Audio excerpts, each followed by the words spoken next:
clearly a great product, and I'd like to call up Christopher to start his presentation.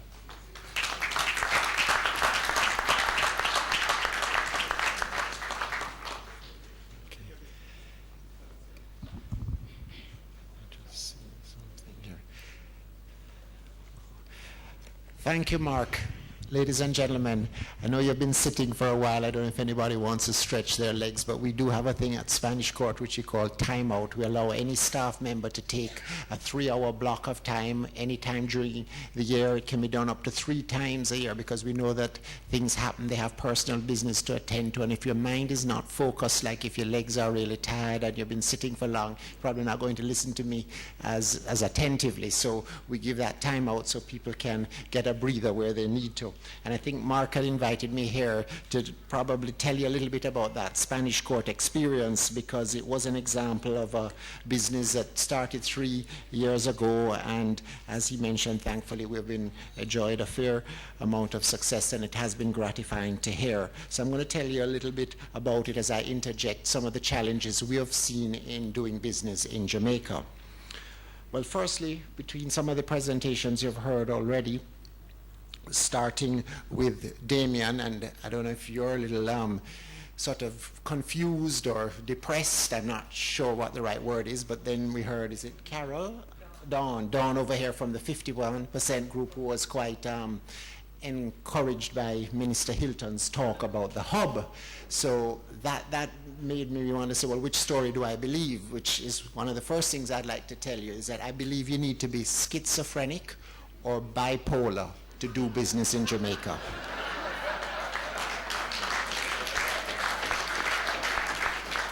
So don't feel anyway, it's just part of living in the society that we call Jamaica.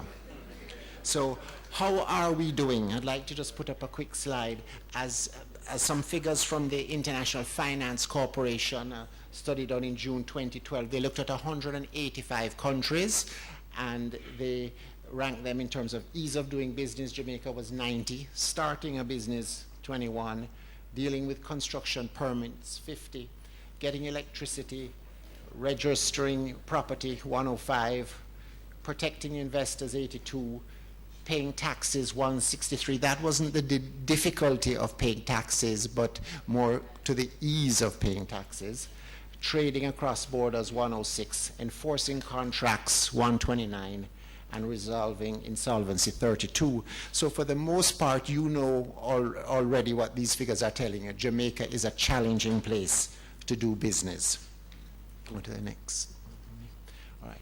So should we really be following the news? As I said, if you look at Damien's figures and statistics, you think doom and gloom. And what I have found just as an observer, and you probably have seen the same thing, the people who have faith in Jamaica and go out and continue doing what they're doing, somehow they seem to do well. They seem to manage, their business seems to grow. I have a little theory that this is somewhat of a grand design by certain powers that be to scare us all off of going into business, so they will have less competition and can enjoy the fruits of their labor. So my advice to you is don't pay too much attention to the news. If I could, I'd advise you not to read the news at all. You imagine if you had been around for the last 30 years and never picked up the Gleaner or the Observer or listened to the radio, and outside of maybe one crime incident here or there, how much would your life have really been impacted? You'd have probably had a lot less fare, you'd have been a lot less distraught. It reminds me of the Rotary student who came to Jamaica from Grenada, and her parents were so panicked, and Jamaica's a crime-filled place, and we're so worried about you there. Anyway, she came to UWI, she did her 4 years, and she went back home. Within 6 months, she said to her parents, Mom, I'd like to go back to Jamaica. Mother's like, are you crazy? Are you off your rocker? What's wrong with you? Well, I mean, you're here in Grenada, a lovely country, and back home with us. I said, Mom, it's just too boring here. So don't get too caught up in all that is happening. You know, if you look back in another sense, Jamaica has really moves very slowly. You could look back and see from you were maybe a youngster, the few buildings that we have. Visit any modern city today and you'll see how those cities have exploded. Go to Panama City and look at the 50 high-rise buildings that are over 50 stories that were there 20 odd or 30 odd years ago. So don't get paralyzed into that fear of not going into business. Yes, it's not an easy place. Now, when you listen to Damien's numbers, I wonder a little about those numbers, because we hear a lot about GDP and percentage of GDP, and I studied a little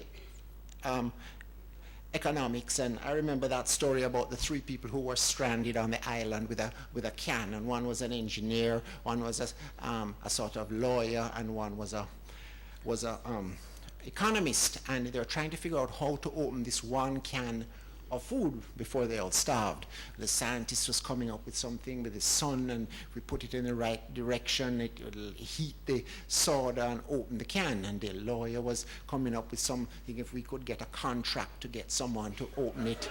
And then they turned to the economist, and he said quite simply, let's assume. And as we know, economists base a lot of their things on assumptions, which in Jamaica, somehow or the other, they just seem to go out the window. But my point on the GDP number is, when I Googled that yesterday, I realized that a lot of black market activity is not included in the GDP numbers. So what does that tell you right away? Because you want to know, how come we've been hearing this thing for so long, as he says, and how come we don't crash yet? That doesn't mean we still aren't going to crash, but a lot of us seem to feel, oh, wolf, you know, this percentage. But a lot of the activity that goes on in our country is in the informal economy, which falls outside of this. In fact, I was trying to find a Google map of Jamaica 20 or 30 years ago. From an aerial view, I wasn't able to find one. But I'm willing to make a small bet, I'm not a gambling man, that if you took a picture, that same aerial view today, you would be amazed at how Jamaica has grown.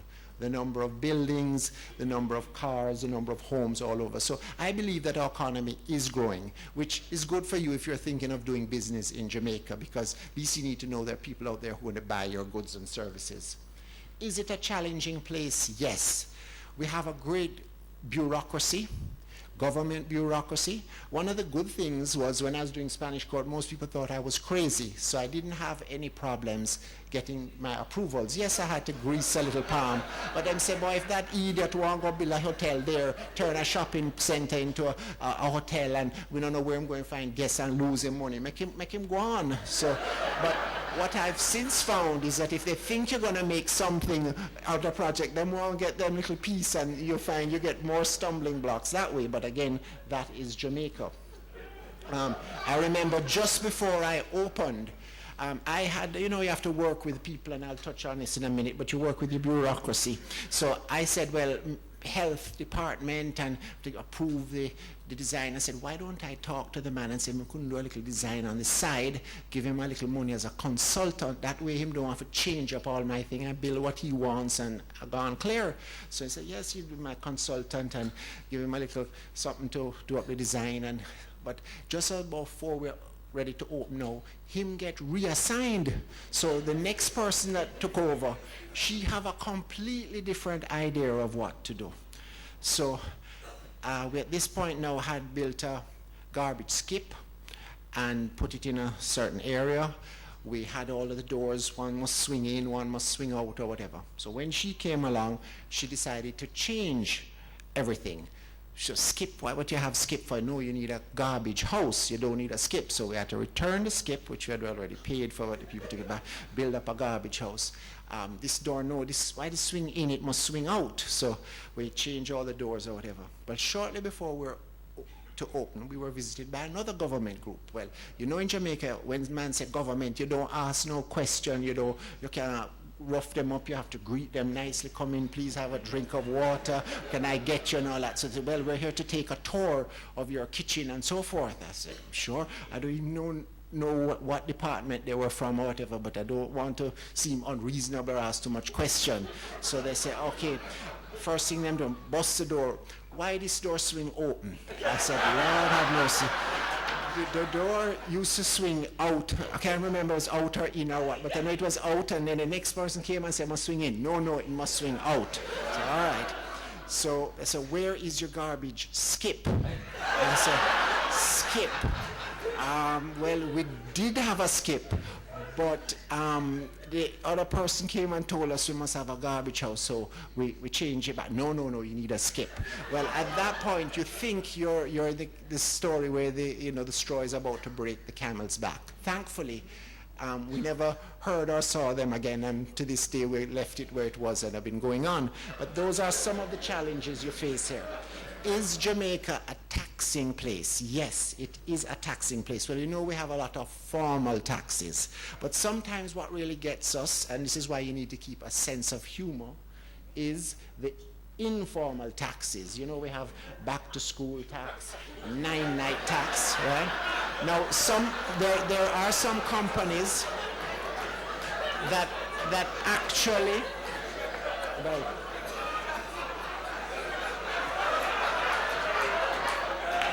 they are 9-night tax. Some companies actually give a chicken and a bottle of white rum when a mother or father, because you know how extended the families can get when your mother or your father dies.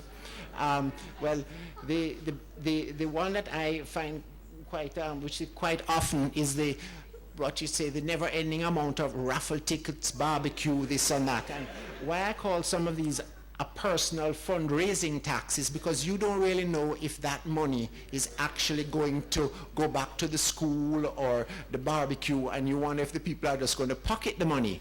And the classic case of that is when you get stopped by the police, which we're still waiting to see how that game goes. But you can recall that you're fretting now you get a ticket, but the ticket you get is really the police ball ticket, and you're just relieved to buy that ticket instead of getting a real ticket. But as you drive off, you look upon the ticket and you say it's from 2011 as the ball ticket you just bought. So you're found with a lot of these personal fundraising taxes. Okay. So despite the challenges, there are many opportunities for growth. I tell people, let us look at Miami, Panama, Costa Rica, and imagine Jamaica like that, because that is really what we could look like. I know some people might say, boy, man on the street corner, dread, I say, boy, you want to go there, you might as well go to Miami or go to Costa Rica, because this is Jamaica, and there's a feeling that this is what gives us our rootsiness, our differentiation, our authentic, feel. But there's no doubt that for the majority of us here, I think we could be enjoying a better life if we had a better run country in different ways. So how do we get there really? How do we start to begin? I mean, you hear some things about the opportunities. I'll say to you, there are many business models that you can think of that you could go into, but whatever you do, you have to do it in an excellent manner. You have to build a better mousetrap, offer better service than what the competition is out there. We also hear some stories of some big projects, and we heard from Mr. Clark that big projects are not necessarily the way that really drive us, but the hub, there's no doubt that the hub, just like maybe an LNG or a coal or wherever go, but sometimes like Caymanas Park, we take too long to decide and we miss the boat. So let's hope that with the Panama Canal and the hub and things that can be big game players for Jamaica, we don't miss the boat because we're not quick to move on them. We also wonder what the Chinese plan is for Jamaica, the amount of money they're lending us, and Lord knows how we're going to pay that back. And they're going to lend us some more too. But what is the agenda there? So we seem to always find something that comes around that will keep Jamaica going, because we know we're a God-blessed land, we're in a great location geographically, and there are a lot of opportunities that we can take advantage of from where we are. Now, when it comes to running your business in Jamaica, I encourage everybody to think big, but you really have to be very careful with your expenses. before you go and buy the next piece of equipment, think about, do you really need it? Because something may come up later, whether it's a new tax or high interest rate or something that will affect you as a small businessman. So the mistake people tend to make sometimes, they think, oh, business is doing well and I'm going to buy this and buy that. Then they get into a little jam or a tight spot, and then it squeezes the business in different ways. I say in my own organization, it only takes a small hole to sink a big ship. We do not appreciate that how one small expense. Back in the day, my great-grandfather used to call somewhat, when sometimes we don't have in Jamaica the concept of what is mine and what is yours. What is yours is mine, and what is mine is mine. But the 5% evaporation, because sometimes things just disappear. So you have to watch your business very closely. And so there is also another philosophy, because things happen in Jamaica, like the bus broke down, or some baby sick, or something happens at home, that it's really better to have one staff member more, one person more, rather than one person less. I think a lot of people starting a business, you're tight on expenses, you're tight on your staffing, and somebody does not show up and something suffers in the business, and you usually cannot recover from it. You're struggling to recover, whether it's in your accounts department and then some paperwork is not done, or if it's some maintenance work or something like that. So as much as it might seem it's a waste, I've found it is a necessity to have that extra person to fill in when those people miss out. And don't think you don't have to. Means that don't think as the owner of a business you don't have to get involved in every little thing about that business. People think, boy, Mr. Butch Stewart and Mr. Lasco, big man and big company, them just sit back on things. I would bet you would be amazed at the detail those people have to get into, no matter how big your business is. So it just doesn't run on autopilot. Next, yes, you've got to invest your time, not just your money. What does that mean? Many people think of an investment, they're going to buy real estate, they go to Anya and they put their money down. But you've got to invest your time in researching if you're going to buy a proper place, or in the maintenance. In the case of your business, you have to invest it with relationships. Jamaica is a relationship country. You got to know who the people are in government, in the various different departments. You have to look after them. This is what makes it go. Don't think the money that you're giving to the minister, him can help you when the time come round. Him too busy going to open this function and open this water plant and to attend this cocktail party to worry about your problem. So make sure that the actual people who are working in the different departments are close to you and you can work with them. The 90-10 rule. I believe that, yes, you are interested in your business, and a lot of us are just so, concerned about surviving, because it's not easy to run a business in Jamaica, that we forget about the big picture. So I say, what does it really profit you to have this great business in Jamaica where you're making a lot of money, but the rest of the country is going down the tubes? In fact, I'd say to you, all of you here, as much as all the talk, and I said this at another venue, yes, Digicel has done very well. One of the best companies, made a lot of money, but they have made it all off a talk. Mr. Clark said this. What has that, or Damien, I think, also alluded, what has that done to advance the country?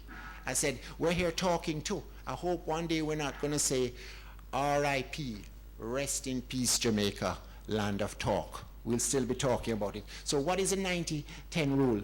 You put 90% of your working time in your business, because remember there's family time and other interests too. But 90% in your business and 10% in Jamaica. You've got to take an interest in where this country is going. Some people say,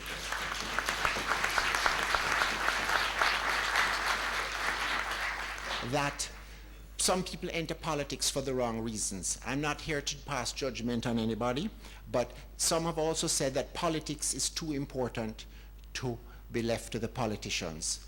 politics at the end of the day really is about managing our country and spreading the ideas, like Mr. Clark has said, about what is it that Jamaica needs, what are the policies we need to move forward. So as far as putting back in the time, I have summed it up like this. Every company, your company, should have a corporate mission statement.